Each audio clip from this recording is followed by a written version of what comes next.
अरे भाई कैसे आशा करते हैं कि आप सभी लोग बहुत अच्छे होंगे और आपके मम्मी पापा भी बहुत अच्छे होंगे। आज का वीडियो बहुत ही ज़्यादा खास होने वाला है क्योंकि आज के इस वीडियो में हम लोग पढ़ने वाले हैं science objective question. Total 25 objective question होगा जो कि अगर आप किसी भी कंपटीशन एग्जाम की अगर आप तैयारी करते हैं मेरे भाई, जैसे कि SSC, CHSL, CGL, group D या रेलवे की किसी पोस्ट की आप तैयारी करते हैं, बिहार पुलिस, एसआई, दरोगा की तैयारी करते हैं, बैंक पीओ क्लर्क की तैयारी करते हैं मेरे भाई, तो अक्सर ऐसे जो क्वेश्चन होते हैं साइंस के वो पूछे जाते हैं, अक्सर आपके कंपटीशन के एग्जाम में पूछ दिए जाते हैं। तो आज के इस वीडियो में हम लोग ऐसे ही क्वेश्चंस करने वाले हैं। तो चलिए सबसे पहले प्रश्न की अगर हम बात करें तो पहला प्रश्न अगर आप ध्यान से देखेंगे तो क्या पूछा है कि एड्रेनालिन हार्मोन किस ग्रंथि से स्रावित होता है। एड्रेनालिन जो हार्मोन है वो किस ग्रंथि से स्रावित होता है। ऑप्शन ए में थायराइड, ऑप्शन बी है पिट्यूटरी, ऑप्शन सी है एड्रिनल, ऑप्शन डी है अग्नाशय। दोस्तों इसका correct answer option number C हो जाएगा, यानी कि एड्रिनल हो जाएगा, इसका करेक्ट आंसर हो जाएगा। यानी कि एड्रेनालिन जो हार्मोन है वो किस ग्रंथि से स्रावित होता है, तो एड्रिनल से स्रावित होता है, तो ऑप्शन नंबर सी आपको याद रखना है। चलिए एक बार फिर से हम लोग क्या करेंगे, प्रश्न संख्या पहले नंबर को पढ़ेंगे कि एड्रेनालिन जो हार्मोन है वो किस ग्रंथि से स्रावित होता है। तो दोस्तों ऑप्शन ए में है थायराइड, ऑप्शन बी है पिट्यूटरी, ऑप्शन सी है एड्रिनल, ऑप्शन डी है अग्नाशय। तो दोस्तों इसका correct answer option number C हो जाएगा, यानी कि एड्रिनल हो जाएगा, इसका करेक्ट आंसर होगा। चलिए बात कर लेते हैं अगले प्रश्न, यानी कि प्रश्न संख्या अगर हम 2 की बात करें तो प्रश्न संख्या 2 में क्या पूछा है कि मनुष्य के शरीर में सबसे लंबी हड्डी कौन सी है। ऑप्शन ए है टिबिया, ऑप्शन बी है फेमर, ऑप्शन सी है ह्यूमरस, ऑप्शन डी है रेडियस। दोस्तों इसका correct answer option number B हो जाएगा, यानी कि फेमर हो जाएगा, इसका करेक्ट आंसर हो जाएगा। तो प्रश्न संख्या 2 में क्या पूछा है कि मनुष्य के शरीर में सबसे लंबी हड्डी कौन सी है, तो फेमर है, तो इसका correct answer option number B आपको याद रखना है। चलिए फिर से प्रश्न संख्या 2 को हम लोग पढ़ेंगे क्योंकि बहुत ज़्यादा इंपॉर्टेंट प्रश्न है। मनुष्य के शरीर में सबसे लंबी हड्डी कौन सी है, तो ऑप्शन ए में है टिबिया, ऑप्शन बी है फेमर, ऑप्शन सी है ह्यूमरस, ऑप्शन डी है रेडियस। दोस्तों इसका correct answer option number B हो जाएगा, यानी कि फेमर हो जाएगा, इसका करेक्ट आंसर। चलिए बात कर लेते हैं अगले प्रश्न, यानी कि प्रश्न संख्या अगर हम 3 की बात करें तो प्रश्न संख्या 3 में क्या पूछा है कि रेडियोधर्मिता की खोज किसने की थी। ऑप्शन ए है रदरफोर्ड, ऑप्शन बी है मैरी क्यूरी, ऑप्शन सी है हेनरी बेकरल, ऑप्शन डी है डाल्टन। दोस्तों इसका correct answer option number C हो जाएगा, यानी कि हेनरी बेकरल हो जाएगा, इसका करेक्ट आंसर हो जाएगा। रेडियोधर्मिता की खोज किसने की थी, तो हेनरी बेकरल ने की थी, तो ऑप्शन नंबर सी याद रखना है, हेनरी बेकरल, यानी कि ऑप्शन नंबर सी करेक्ट हो जाएगा। एक बार फिर से प्रश्न संख्या 3 को हम लोग पढ़ेंगे कि रेडियोधर्मिता की खोज किसने की थी। Option A Rutherford, option B Marie Curie, option C Henri Becquerel, option D Dalton. दोस्तों इसका correct answer option number C हो जाएगा, यानी कि हेनरी बेकरल हो जाएगा, इसका करेक्ट आंसर।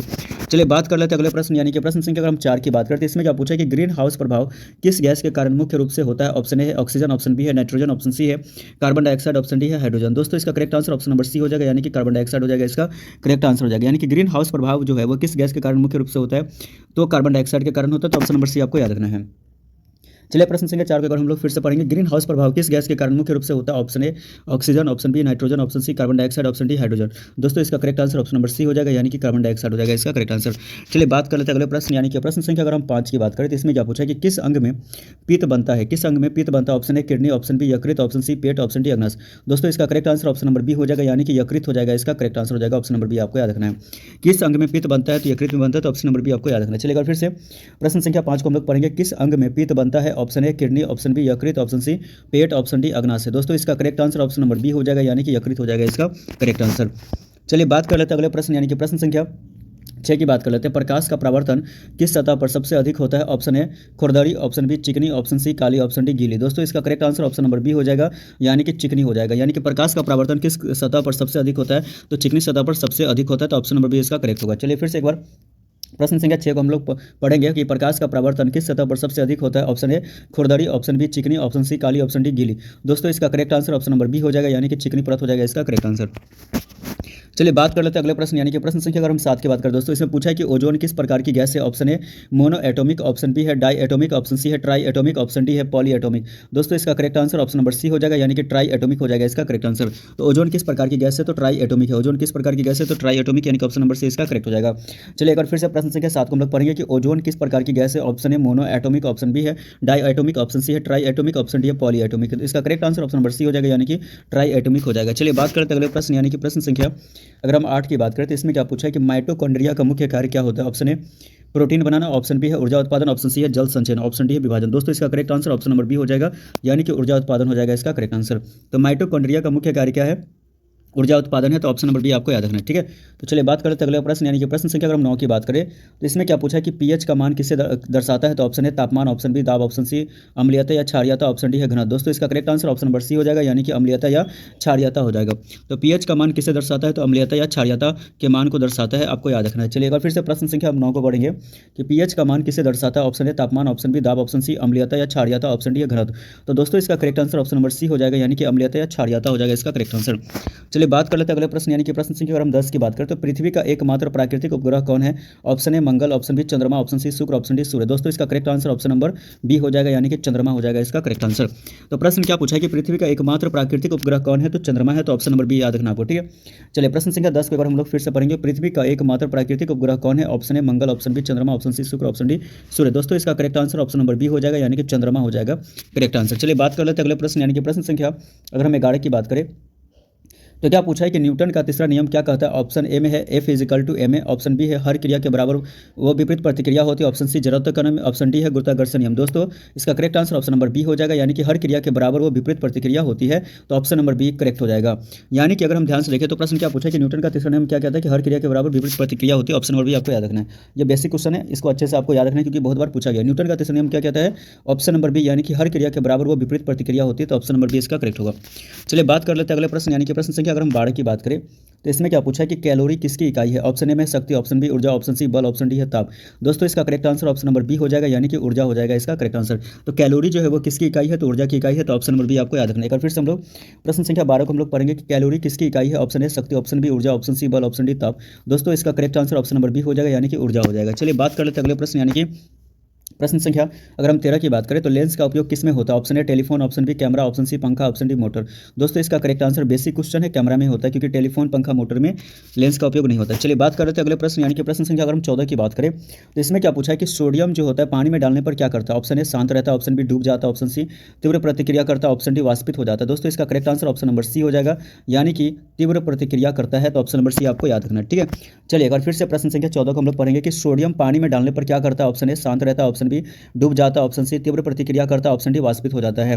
तो दोस्तों इसका correct answer option number C हो जाएगा यानी कि तीव्र प्रतिक्रिया करता है। क्या हो जाएगा? तीव्र प्रतिक्रिया करता है।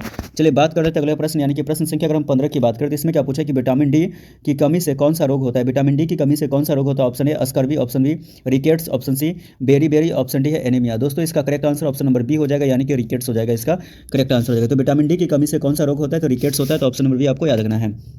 चलिए प्रश्न संख्या 15 की बात करें तो विटामिन डी की कमी से कौन सा रोग होता है? Option A scurvy, option B rickets, option C beri, option D anaemia. दोस्तों इसका correct answer option number B हो जाएगा यानी कि रिकेट्स हो जाएगा, इसका करेक्ट आंसर। चलिए बात करते हैं अगले प्रश्न यानी कि प्रश्न संख्या अगर हम 16 की बात करें तो इसमें क्या पूछा है कि हाइड्रोजन का परमाणु क्रमांक क्या है? Option A 1, option B 2, option C 3, option D 4। दोस्तों इसका करेक्ट आंसर क्या हो जाएगा? 1 हो जाएगा, तो ऑप्शन नंबर ए आपको याद रखना है यानी कि 1, ठीक है, इसका करेक्ट आंसर हो जाएगा। तो यहाँ फिर से एक बार बेसिक क्वेश्चन है, ये भी प्रश्न बहुत बार पूछ देता है कि हाइड्रोजन का परमाणु क्रमांक क्या है? तो ऑप्शन ए में है 1, ऑप्शन बी है 2, ऑप्शन सी 3, ऑप्शन डी 4। दोस्तों इसका correct answer option number A हो जाएगा यानी कि हाइड्रोजन का परमाणु क्रमांक 1 होता है। चलिए बात कर लेते हैं अगले प्रश्न यानी कि प्रश्न संख्या अगर हम 17 की बात करते हैं इसमें क्या पूछा है कि माइक्रोस्कोप का आविष्कार किसने किया था? Option A Galileo, option B Newton, option C है Z Janssen, option D Edison. तो दोस्तों इसका correct answer option number C हो जाएगा यानी कि जेड जैनसन हो जाएगा, इसका करेक्ट आंसर। तो कहते हैं कि माइक्रोस्कोप का जो आविष्कार वो किसने किया था? तो जेड जैनसन ने किया था, ठीक है, आपको याद रखना है। चलिए एक बार फिर से प्रश्न संख्या 17 को फिर से पढ़ेंगे। माइक्रोस्कोप का आविष्कार किसने किया? Option A Galileo, option B Newton, option C Z Janssen, option D Edison. दोस्तों इसका correct answer option number C हो जाएगा यानी कि जेड जैनसन हो जाएगा। चलिए बात कर लेते हैं अगले प्रश्न यानी कि प्रश्न संख्या 18 की बात करें तो गति का ऐसा मात्रक क्या है? ऑप्शन ए मीटर पर सेकंड, ऑप्शन बी किलोमीटर पर आवर, ऑप्शन सी में है मीटर स्क्वायर, ऑप्शन डी है एस यानी सेकंड। यानी कि इसका करेक्ट आंसर हो जाएगा दोस्तों ऑप्शन नंबर ए यानी कि मीटर पर सेकंड होता है। तो गति का ऐसा मात्रक क्या होता है? मीटर पर सेकंड, आपको याद रखना है, ऑप्शन नंबर ए इसका करेक्ट हो जाएगा। यानी कि गति का ऐसा मात्रक पूछेगा तो आपको याद रखना मीटर पर सेकंड होता है गति का, ठीक है। चलिए बात कर लेते हैं अगले प्रश्न यानी कि प्रश्न संख्या 19 की बात करेंगे कि एंटीबॉडी किससे संबंधित है? ऑप्शन ए पाचन, ऑप्शन बी प्रतिरक्षा, ऑप्शन सी है श्वसन, ऑप्शन डी है संचरण। तो दोस्तों इसका correct answer option number B हो जाएगा यानी कि प्रतिरक्षा हो जाएगा, इसका करेक्ट आंसर। तो एंटीबॉडी किससे संबंधित है? तो प्रतिरक्षा से, तो ऑप्शन नंबर बी आपको याद रखना है। अगले प्रश्न की बात कर लेते हैं। प्रश्न संख्या 20 में क्या पूछा कि थर्मामीटर किसे मापता है? ऑप्शन ए दाब, ऑप्शन बी तापमान, ऑप्शन सी आर्द्रता, ऑप्शन डी गति। तो दोस्तों इसका correct answer option number B हो जाएगा यानी कि तापमान को मापता है। थर्मामीटर एक होता है फ़ारेनहाइट, यानी फ़ारेनहाइट और सेल्सियस जो मेजरमेंट होता है थर्मामीटर के अंदर। तो आपको याद रखना है कि जो अगर हम थर्मामीटर की बात करेंगे वो किसे मापता है? तो तापमान यानी टेम्परेचर मापने का एक यंत्र होता है। चलिए बात कर लेते हैं अगले प्रश्न यानी कि प्रश्न संख्या 21 की बात करते हैं। इसमें क्या पूछा कि गुरुत्वाकर्षण की खोज किसने की थी? ऑप्शन ए है आइंस्टीन, ऑप्शन बी है न्यूटन, ऑप्शन सी है गैलीलियो, ऑप्शन डी है केपलर। तो दोस्तों इसका correct answer option number B हो जाएगा यानी कि न्यूटन हो जाएगा, इसका करेक्ट आंसर। तो गुरुत्वाकर्षण की खोज किसने किया था? तो न्यूटन ने किया था। अब याद रखना आपको गुरुत्वाकर्षण की बात होगा तो इसका मतलब न्यूटन ने खोज किया था। चलिए बात कर लेते हैं अगले प्रश्न यानी कि प्रश्न संख्या अगर हम 22 की बात करते हैं इसमें क्या पूछा कि पौधों में गैसों का आदान प्रदान किसके द्वारा होता है? ऑप्शन ए है जाइलम, ऑप्शन बी है फ्लोएम, ऑप्शन सी है रंध्र, ऑप्शन डी है जड़। दोस्तों इसका correct answer option number C हो जाएगा यानी कि रंध्र हो जाएगा, स्टोमाटा जिसको हम कहते हैं, ठीक है। तो प्रश्न संख्या 22 में पूछा है कि पौधों में गैसों का आदान प्रदान किसके द्वारा होता है। ऑप्शन ए है जाइलम, ऑप्शन बी है फ्लोएम, ऑप्शन सी है रंध्र, ऑप्शन डी है जड़। दोस्तों इसका correct answer option number C हो जाएगा, यानी कि रंध्र हो जाएगा इसका करेक्ट आंसर। चलिए बात कर लेते हैं अगले प्रश्न, यानी कि प्रश्न संख्या अगर हम 23 की बात करें, इसमें क्या पूछा है कि तारों का टिमटिमाना किस कारण होता है। ऑप्शन ए परावर्तन के कारण, ऑप्शन बी अपवर्तन के कारण, ऑप्शन सी विवर्तन, ऑप्शन डी परिकर्णन। दोस्तों इसका correct answer option number B हो जाएगा, यानी कि अपवर्तन हो जाएगा इसका करेक्ट आंसर। तारों का टिमटिमाना किस कारण होता है, तो अपवर्तन के कारण होता है। और फिर से प्रश्न संख्या 23 को हम लोग पढ़ेंगे कि तारों का टिमटिमाना किस कारण होता है। ऑप्शन ए परावर्तन, ऑप्शन बी अपवर्तन, ऑप्शन सी विवर्तन, ऑप्शन डी परिकर्णन। दोस्तों इसका correct answer option number B हो जाएगा, यानी कि अपवर्तन हो जाएगा इसका करेक्ट आंसर। चलिए बात कर लेते हैं अगले प्रश्न, यानी कि प्रश्न संख्या 24 की बात करते हैं कि हीलियम गैस का उपयोग किसमें होता है। ऑप्शन ए गुब्बारे भरने में, ऑप्शन बी खाना पकाने में, ऑप्शन सी है ईंधन में, ऑप्शन डी है दवा में। दोस्तों इसका correct answer option number A हो जाएगा, यानी कि गुब्बारा भरने में होता है। हीलियम गैस का उपयोग किसमें होता है, गुब्बारा भरने में। चलिए एक बार फिर से प्रश्न संख्या 24 को पढ़ेंगे कि हीलियम गैस का उपयोग किसमें होता है। ऑप्शन ए गुब्बारा भरने में, ऑप्शन बी खाना पकाने में, ऑप्शन सी ईंधन में, ऑप्शन डी दवा में। तो दोस्तों इसका correct answer option number A हो जाएगा, यानी कि गुब्बारा भरने में होता है। चलिए बात कर लेते हैं इस वीडियो का सबसे लास्ट प्रश्न है। मेरे भाई अगर अपने भाई को अभी तक सपोर्ट नहीं किया, अगर चैनल को सब्सक्राइब नहीं किया हो तो मेरे भाई चैनल को जरूर सब्सक्राइब करें, क्योंकि ऐसे जो करंट अफेयर से संबंधित जो क्वेश्चंस होते हैं हम आपके लिए लेकर के आते रहते हैं, जो कि इंपॉर्टेंट क्वेश्चंस होते हैं, खास करके जो आपके एग्जाम में 100% पूछे जाने वाले प्रश्न होते हैं। तो अक्सर ऐसे ही क्वेश्चंस जो होते हैं हम वीडियो में लेकर के आते रहते हैं। तो चलिए इस वीडियो का सबसे लास्ट प्रश्न की अगर हम बात करें तो जल का रासायनिक नाम क्या होता है। बहुत ही बेसिक क्वेश्चन है। हाइड्रोजन ऑक्साइड, ऑप्शन बी है dihydrogen monoxide, option C है ऑक्सीजन हाइड्राइड, ऑप्शन डी में है उपरोक्त सभी। दोस्तों इसका correct answer option number D हो जाएगा, उपरोक्त सभी हो जाएगा, यानी हाइड्रोजन ऑक्साइड या डाई हाइड्रोजन मोनोऑक्साइड या ऑक्सीजन हाइड्राइड हो जाएगा। तो चलिए मिलते हैं नेक्स्ट में, तब तक के लिए बाय बाय।